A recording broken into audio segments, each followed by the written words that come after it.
कोविड-19 के दौरान भारी उछाल दिखाने वाला एजुकेशन टेक्नोलॉजी सेक्टर अब संकट में घिर चुका है। दुनिया की दिग्गज ई-कॉमर्स कंपनी अमेजन ने भारत में अमेजन एकेडमी को बंद करने की घोषणा की है। अमेजन एकेडमी की शुरुआत जनवरी 2021 में हुई थी। हालांकि कंपनी ने अमेजन एकेडमी को बंद करने का कारण तो नहीं बताया, लेकिन ऐसा माना जा रहा है कि खर्च घटाने के लिए कंपनी ने यह फैसला किया है। स्कूल कॉलेज दोबारा ऑफलाइन होने से एडटेक कंपनियों का इंगेजमेंट काफ़ी घट गया है। सर, क्या अमेजन धीरे धीरे भारत में अपना कारोबार सिकोड़ना शुरू कर रही है? मौजूदा समय में एक सेक्टर कम से कम स्टार्टअप का पूरी तरह मेल्टडाउन के मोड में जाता दिखाई दे रहा है इस परिस्थिति में, और वो है एजुकेशन टेक्नोलॉजी का, एडटेक का सेक्टर। यहाँ समस्या बायजूस की, जिस पर हम लगातार चर्चा करते रहे कि बायजूस के वैल्यूएशन भी घटे हैं, बायजूस को मुनाफे में भी नुकसान भी घाटे भी बढ़ रहे हैं। लेकिन अमेजन, जिसके पास आमतौर पर एक बड़ी कंपनी है, डीप पॉकेट्स हैं पूरी दुनिया में, उसने भी भारत के एडटेक मार्केट में बड़ा दांव लगाया था। अमेजन एकेडमी नाम का एक वर्टिकल था जो अमेजन ने शुरू किया था, जो स्टूडेंट्स की को तरह तरीके की कोर्सेज, सेवाएं, टेक्स्ट, टिप्स और बहुत सारा एजुकेटिव मटेरियल सप्लाई करता था।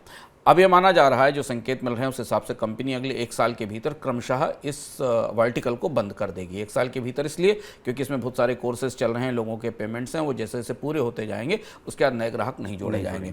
जो आंकड़े हैं उस हिसाब से गूगल प्ले स्टोर से अमेजन एकेडमी के करीब 5 मिलियन ऐप्स डाउनलोड हैं। यानी लोग 5 मिलियन लोगों के पास इसके ऐप्स अवेलेबल हैं जो शायद इसका इस्तेमाल कर रहे हैं। इसमें ज़्यादातर मॉक टेस्ट हैं, क्वेश्चन बैंक्स हैं और बहुत सारा रेफरेंस मटेरियल है।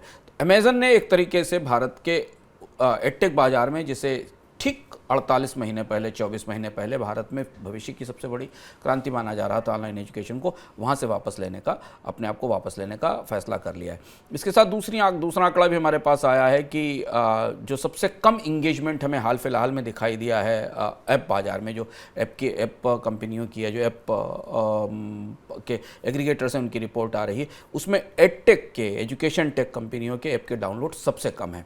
फूड और ई कॉमर्स के डाउनलोड्स और उनमें एंगेजमेंट अभी भी फिलहाल बना हुआ है, लेकिन एजुकेशन टेक कंपनियों के डाउनलोड सबसे कम है। इसकी शायद 2 बड़ी वजह हो सकती हैं। एक वजह तो ये है कि ऑफलाइन स्कूल्स खुलना शुरू हो गए हैं, छात्रों ने क्लास में जाना शुरू कर दिया है, और दूसरा ये कि एडटेक का पूरा मॉडल भारत के पूरे एजुकेशन सिस्टम के साथ अपने को जेल नहीं कर पाया।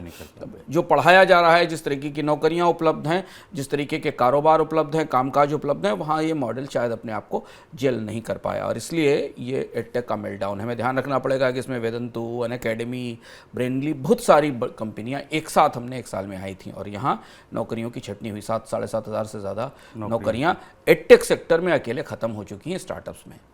सर, छटनी को लेकर भी सरकार और अमेजन के बीच कुछ बातचीत चल रही है, ये क्या विवाद है?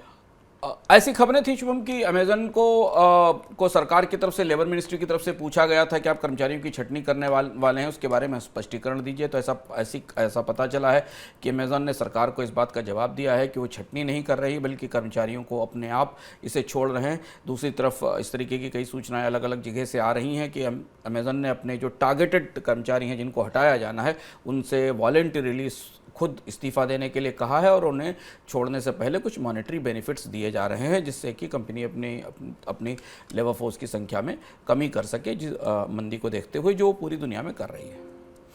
सर, अगर बात केवल अभी तो अमेजॉन से शुरू हुई है, बायजूस का भी हमने वैल्यूएशन घटती देखी, आपको लगता है पूरे एडटेक सेक्टर के दिन, आगे आने वाले दिन बहुत कठिन होने वाले हैं? एडटेक सेक्टर के लिए तो चुनौती आने वाले समय में काफ़ी बढ़ने वाली है, जो दिखाई दे रहा है इस मौजूदा परिस्थिति में। उसकी वजह सबसे बड़ी ये है कि एक तो एडटेक सेक्टर का पूरा प्रोफाइल जिस वैल्यू मॉडल पर चलता है, जितनी फीस है, जिस तरह के सब्सक्रिप्शंस हैं, उन्हें अफोर्ड कर पाना भारत के अधिकांश वो लोग या वो परिवार जो अपने बच्चों को पढ़ाना चाहते हैं, उसके लिए संभव नहीं है।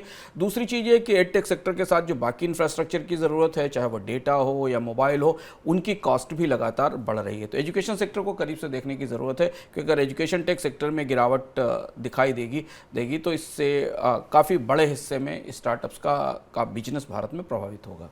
सर, एडटेक से इतर अगर देखें तो फिनटेक में भी आज पेटीएम पे एक खबर आई है। फिनटेक की स्थिति, फिनटेक में भी वही स्थिति है हालांकि, लेकिन फिनटेक की कंपनियों में अभी हमने इस तरीके का मेल्टडाउन नहीं देखा है। कंपनियां प्रॉब्लम में हैं, कंपनियों को मुनाफे नहीं हो रहे हैं, नुकसान हो रहे हैं। पेटीएम उसका सबसे बड़ा उदाहरण है। पेटीएम के शेयर बाजार में धमाकेदार प्रवेश और भारत के सबसे बड़े आईपीओ में से एक माने जाने का आज 1 साल पूरा हो गया, और आज एक सूची छपी है जिसके हिसाब से पेटीएम दुनिया के एक साल की सीमा में दुनिया के सबसे फ्लॉप आईपीओज में की सूची में शामिल किया गया है। पेटीएम में पहले साल का जो परफॉर्मेंस है उसमें वैल्यू 75% के आसपास इरोड हुई है। इससे ऊपर स्पेन की एक कंपनी है बैंकिया, और इससे नीचे डीपी वर्ल्ड और न्यू वर्ल्ड रिसोर्सेज जैसी कंपनियां हैं। तो पूरा स्टार्टअप स्पेस, जिस पर हम विस्तार से इकोनॉमिका में भी चर्चा कर चुके हैं, शेयर बाजार में भी मुश्किल में है और खुले बाजार में भी, बाहर के बाजार में भी मुश्किल में है।